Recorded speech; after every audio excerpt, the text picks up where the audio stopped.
À l'intérieur du hangar Airbus, la maintenance d'avions de formation. Dans une autre salle, un simulateur annonce déjà la diversification qui sera prise dans quelques mois, la formation de pilotes de ligne.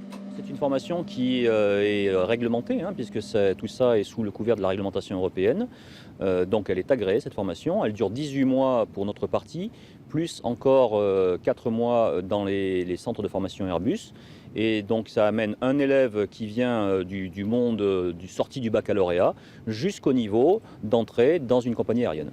Un projet d'envergure car d'ici 2023, Airbus prévoit de recruter une cinquantaine de formateurs, autant de mécaniciens qui assureront la maintenance d'une vingtaine de monomoteurs. À ce terme, ce sont 200 pilotes de ligne qui seront formés chaque année. Dans un premier temps, c'est l'image d'Airbus qui va rejaillir à tous les niveaux. Et ensuite, dans l'économie, il va y avoir des constructions de bâtiments écoles, de bâtiments d'hébergement.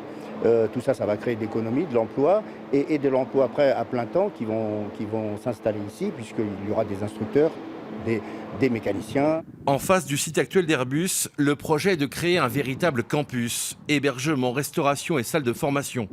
La mise en place de cette infrastructure sera gérée par le Grand Angoulême.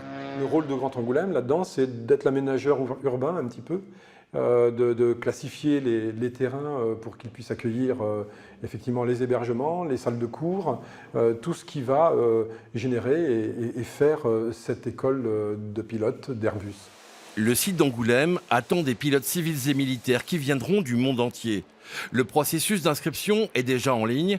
Pour les candidats retenus après des tests d'aptitude, il faudra débourser 100 000 € pour financer cette formation.